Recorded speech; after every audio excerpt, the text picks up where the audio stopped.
Hello students, हम पढ़ रहे हैं chapter principles of inheritance and variation. अब तक हमने देखा कि किस तरह से मेंडल ने एक्सपेरिमेंट परफॉर्म किया पी प्लांट पर और हमें F1 और F2 जनरेशन दी।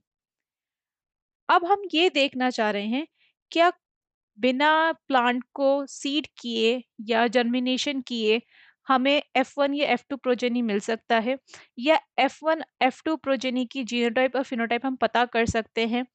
ना हम स्टिग्मा लें, ना हम पॉलन ग्रेन लें, ना हम क्रॉस पॉलिनेशन करें, ना हम सेल्फ पॉलिनेशन करें, और फिर भी हम प्रिडिक्ट कर लें कि आने वाली जनरेशन कैसे होगी। तो हाँ, आज हम यही देख रहे हैं, how to predict the outcome of genetic cross. Genetic cross के आउटकम को प्रिडिक्ट करेंगे आज हम दो मेथड के जरिए, Punnett square and binomial expansion. आइए शुरू करते हैं predicting the outcome of genetic cross. एक जेनेटिक क्रॉस के आउटकम को प्रिडिक्ट करने के लिए कि आने वाली जनरेशन का जीनोटाइप या फिनोटाइप क्या होगा, वो टॉल होगी, ड्वार्फ होगी, ग्रीन होगी, येलो होगी, फ्लावर पर्पल होगा, वाइट होगा, या दोनों होंगे। तो ये प्रिडिक्ट करने के लिए हमारे पास तीन मेथड हैं। पहला है पनेट स्क्वायर मेथड, दूसरा है प्रोबेबिलिटी, और तीसरा है बाइनोमियल एक्सपेंशन। आइए शुरू करते हैं पनेट स्क्वायर मेथड से। तो पनेट स्क्वायर मेथड सबसे पहली बार डेवलप किया गया था एक इंग्लिश जेनेटिसिस्ट द्वारा, जिनका नाम है रेजिनॉल्ड सी पनेट। ये डिस्कवर तो 1905 में हो गया था, लेकिन स्टैंडर्ड तौर पर यूज 1917 में हुआ। अब पनेट स्क्वायर है क्या? तो पनेट स्क्वायर एक शॉर्ट हैंड मेथड है प्रिडिक्ट करने के लिए जीनोटाइप एंड फिनोटाइप रेशो किसी भी प्रोजेनी का, जो किससे डेवलप हुई हो, एक जेनेटिक क्रॉस से डेवलप हुई हो। आइए देखते हैं। तो हम एग्जाम्पल ले रहे हैं मोनोहाइब्रिड क्रॉस का समझने के लिए कि पनेट स्क्वायर कैसे किया जाता है। यहाँ पर हमने ट्रू ब्रीडिंग फ्लावर कलर लिया है, एक वायलेट है और दूसरा व्हाइट है। और ये क्योंकि ट्रू ब्रीडिंग है तो ये कैसे होंगे? होमोजाइगस होंगे। होमोजाइगस एक डोमिनेंट है और एक होमोजाइगस क्या है? रेसेसिव है। तो यहाँ पर कैरेक्टर हम कौन सा ले रहे हैं, सबसे पहले ये समझते हैं। तो कैरेक्टर है हमारे पास फ्लावरिंग कलर या फ्लावर कलर। इसके आपने दो ट्रेट लिए हैं, और ट्रेट क्या लिए हैं? एक आपके पास वॉयलेट है और एक वाइट है, कुछ इस तरह से। तो यहाँ हमने दो पेरेंट ले लिए, एक वायलेट और दूसरा वाइट। अब इन्हें दिखाने के लिए, एक ट्रेट को दिखाने के लिए हमारे पास एलील होते हैं दो। तो यहाँ वॉयलेट फ्लावर के लिए हम यूज कर रहे हैं कैपिटल डब्ल्यू, कैपिटल डब्ल्यू, क्योंकि जैसे मैंने कहा ये कैसा है? होमोजाइगस डोमिनेंट है। होमोजाइगस है तो दोनों लेटर सेम यूज किए जाएंगे। इसी तरह से यहाँ पे व्हाइट के लिए हम सेम लेटर यूज करेंगे लेकिन स्मॉल में, तो स्मॉल डब्ल्यू, स्मॉल डब्ल्यू। अब जैसे कि हमें मेंडल ने बताया कि जेनेटिक फैक्टर या एलील जब भी डिवाइड होंगे गैमेट्स में, लॉ ऑफ सेग्रीगेशन में क्या बताया था कि जो हमारे पास एलील हैं, जब ये गैमेट में डिवाइड होते हैं या गैमेट में ट्रांसफर होते हैं, तो एक एक एलील एक गैमेट के पास जाता है।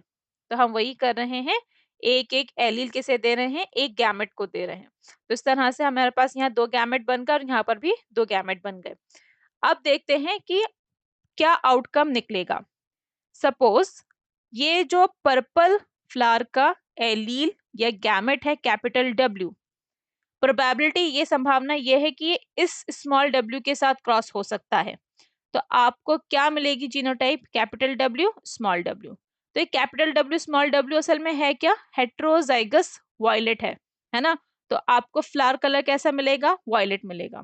अब हम प्रिडिक्ट कर रहे हैं कि ये जो स्मॉल डब्ल्यू है, ये इससे ना मिलकर इससे तो मिल गया, क्या पता ये इससे भी मिल जाए, है ना?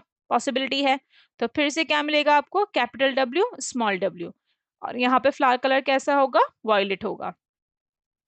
अब ऐसा हो सकता है कि आपका ये जो कैपिटल डब्ल्यू ये वाला गैमेट है, ये इस स्मॉल डब्ल्यू के साथ फ्यूज हो जाए, तो आपको क्या मिलेगी genotype? Capital W, small W. और फिर से यहाँ पे फ्लावर कलर क्या रहेगा? वॉयलेट रहेगा।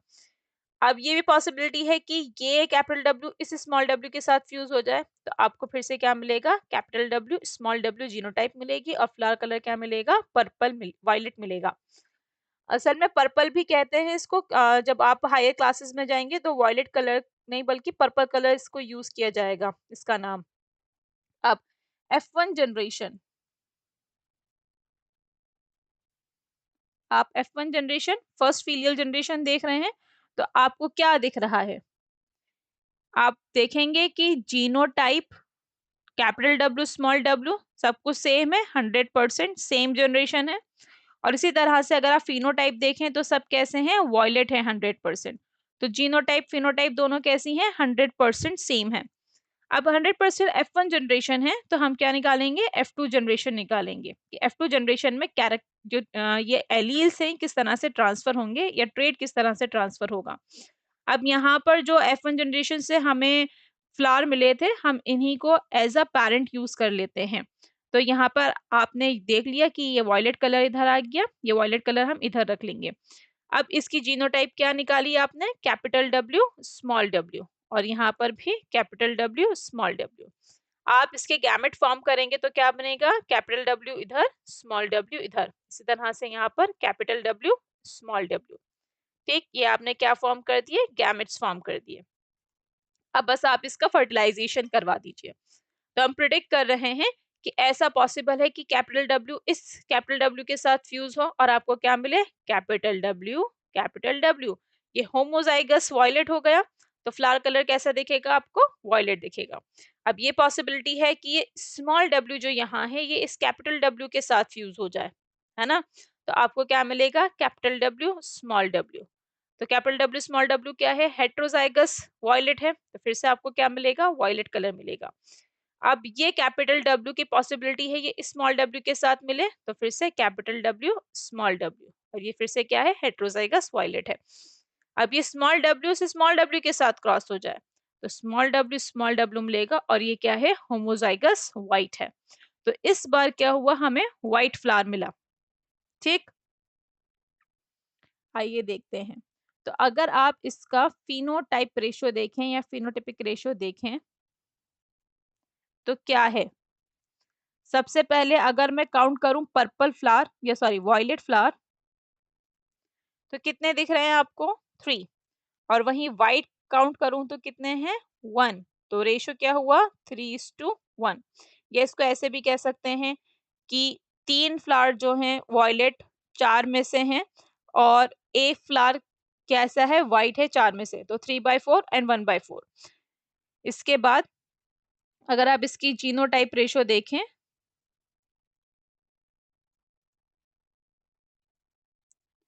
तो जीनोटाइप रेशियो कैसे बनेगी? देखते हैं। सबसे पहले आपके पास होमोजाइगस वॉयलेट है, कैपिटल डब्ल्यू कितने हैं? 1। कितने में से? 4 में से, तो 1/4 लिख दीजिए।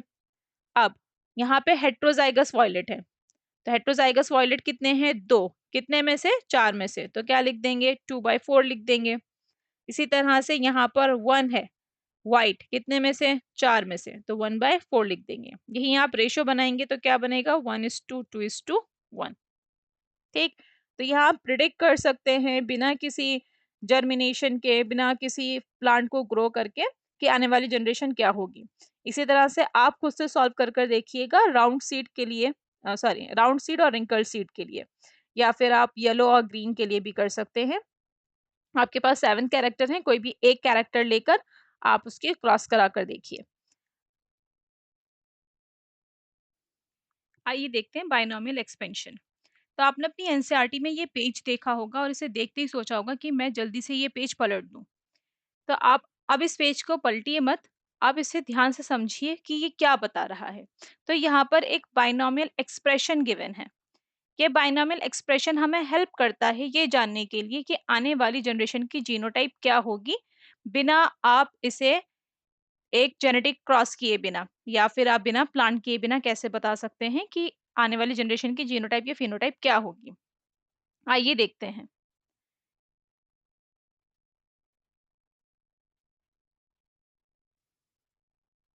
तो हमारे पास यहाँ पर बाइनोमियल एक्सप्रेशन है ए एक्स प्लस बी वाई का होल स्क्वायर। आप इसे इस तरह भी लिख सकते हैं, सिंपल सा फॉर्मूला ए प्लस बी का होल स्क्वायर।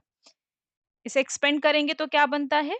ए square plus B square plus 2ab, या फिर आप इसे इस तरह से भी लिख सकते हैं a+b इंटू a+b।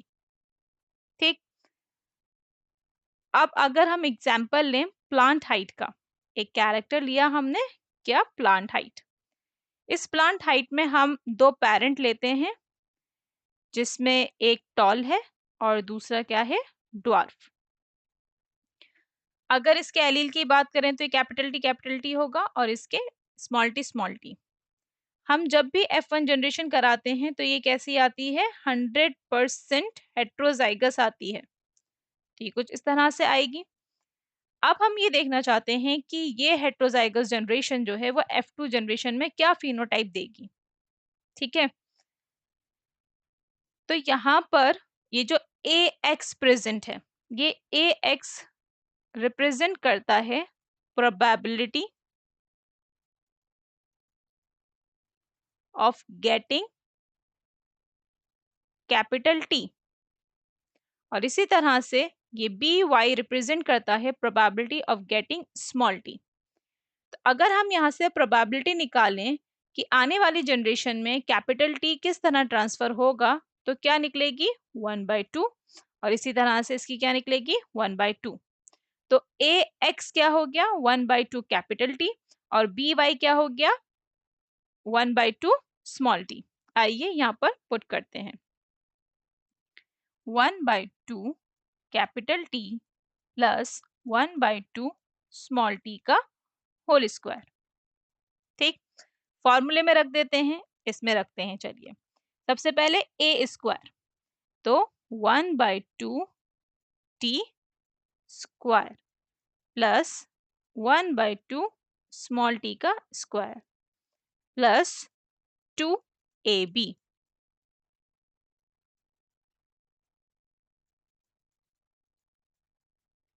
इसे सॉल्व करेंगे तो क्या निकलेगा, 1/4 कैपिटल टी। इसे सॉल्व करेंगे तो क्या निकलेगा, 1/4 स्मॉल टी, और इसे सॉल्व करेंगे तो क्या निकलेगा, 2/4 कैपिटल टी स्मॉल टी। ये तो एग्जैक्ट वही जीनोटाइप है जो हमने F2 में देखी थी। आइए देखते हैं, तो कैपिटल टी को अगर आप देखें तो रेशो क्या हो गया, 1 capital T small T 2 small T क्या हो गए, 1। तो रेशो क्या बना, 1:2:1। तो आपकी जीनोटाइप क्या आ गई, 1:2:1। तो आपने दो तरीके देख लिए, एक पनेट स्क्वायर मेथड देख लिया और दूसरा बायनॉमियल एक्सपेंशन देख लिया। तीसरा मेथड है प्रोबेबिलिटी। अगर आपको प्रोबेबिलिटी में भी देखना है कि किस तरह से आप फिनोटाइप रेशो निकाल सकते हैं, जीनोटाइप रेशो निकाल सकते हैं, तो कमेंट में प्रोबेबिलिटी टाइप कीजिए। यहाँ तक आपको समझ में आया? Thank you, I hope you understand.